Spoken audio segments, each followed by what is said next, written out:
was around 25 years old when this happened. I had just moved to a new city for work, eager to start a fresh chapter in my life. After weeks of searching, I finally found an apartment for rent on a local listing site. It was a 2-bedroom place, cozy and conveniently located near my office. The rent was surprisingly low for the area, and with how quickly apartments were getting snapped up, I knew I had to act fast. The landlord was a woman named Evelyn, probably around 32 or so. She was tall and a bit broad-shouldered, with jet black hair and skin so pale it looked almost ghostly under certain lighting. Her makeup only enhanced that effect, as she wore heavy dark eyeliner and lipstick that made her seem like she had just stepped out of an old Gothic novel. Still, she seemed polite, if not a little reserved, when we first met. She kept her sentences short, almost clipped, as if she wasn't used to having much conversation. But she smiled when she saw me, and after a few minutes of talking, she agreed to let me move in. I should have noticed something was off from the start, but I was excited to have finally found a place, so I ignored the small red flags. That first night, Evelyn suggested we grab some dinner, and I agreed. We went to a local pizza joint, but throughout the meal, she kept staring at me, her eyes darting from my face to her pizza and back again. Finally, she blurted out, "You know, you look just like an actor I love. It's uncanny, really. Have you ever been told you look like Liam McCormick?" I had never heard of the guy before, so I just shrugged, feeling a bit awkward. As the days went by, I started noticing things about her that were unsettling. Her apartment, especially her bedroom, was plastered with pictures of this Liam guy. Every wall was covered in posters and cutouts of him, and she had all his movies stacked on her shelf.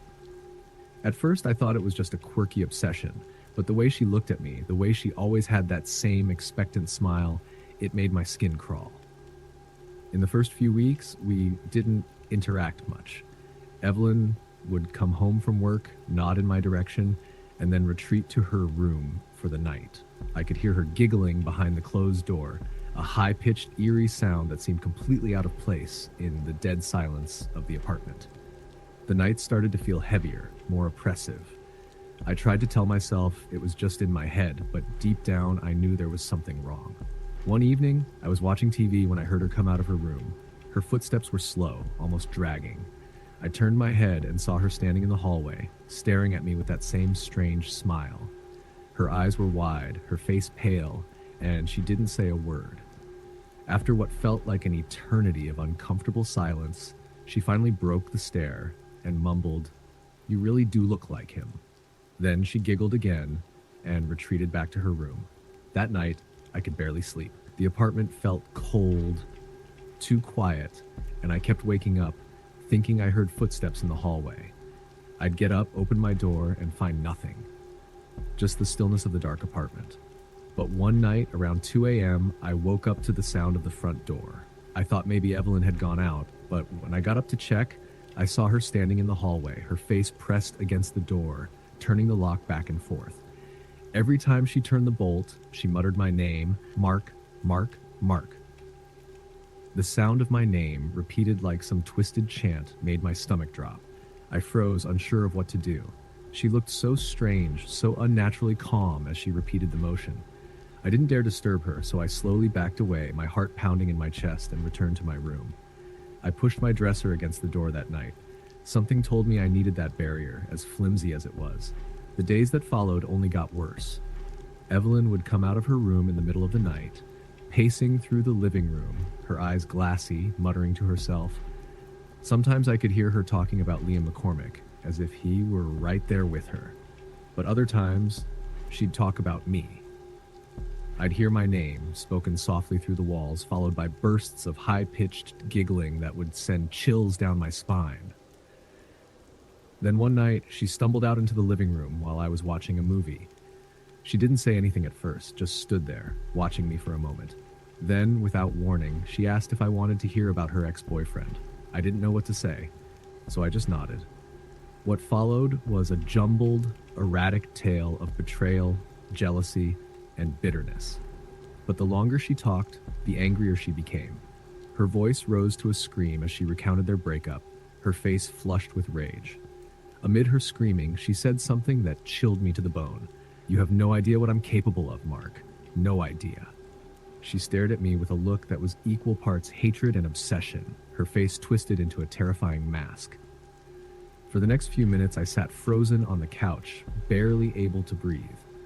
When she finally calmed down, she giggled again, thanked me for listening, and shuffled back to her room as if nothing had happened. That night, I pushed my dresser harder against the door, making sure it was impossible to open. A few nights later, I woke up again, this time to the sound of my dresser scraping against the floor. My heart stopped. I grabbed my phone, turned on the flashlight, and saw the door slowly opening, Evelyn's fingers gripping the edge of the door frame. I shouted at her to stop, and she stumbled back, muttering to herself as she disappeared into the hallway. When I finally worked up the nerve to step out of my room, I saw one of the kitchen knives lying on the floor near my door. The next morning, I confronted her about it. She looked at me with wide, innocent eyes and claimed she didn't remember anything. She didn't remember trying to open my door, didn't remember talking about her ex-boyfriend. That was the last straw for me. I packed up my things and moved out that same week. A month later, I got a series of text messages from her. Over 40 messages in just 2 hours. They ranged from sweet and apologetic to full of rage, calling me names and telling me I had ruined her life. I blocked her number after that, but every now and then, I still wonder what she would have done if I hadn't moved my dresser that night. Would I have woken up to standing over my bed, knife in hand? If you enjoyed this story and want to hear more spine-tingling tales, make sure to support the channel by subscribing. Don't forget to check out all our other videos for more thrilling and haunting stories.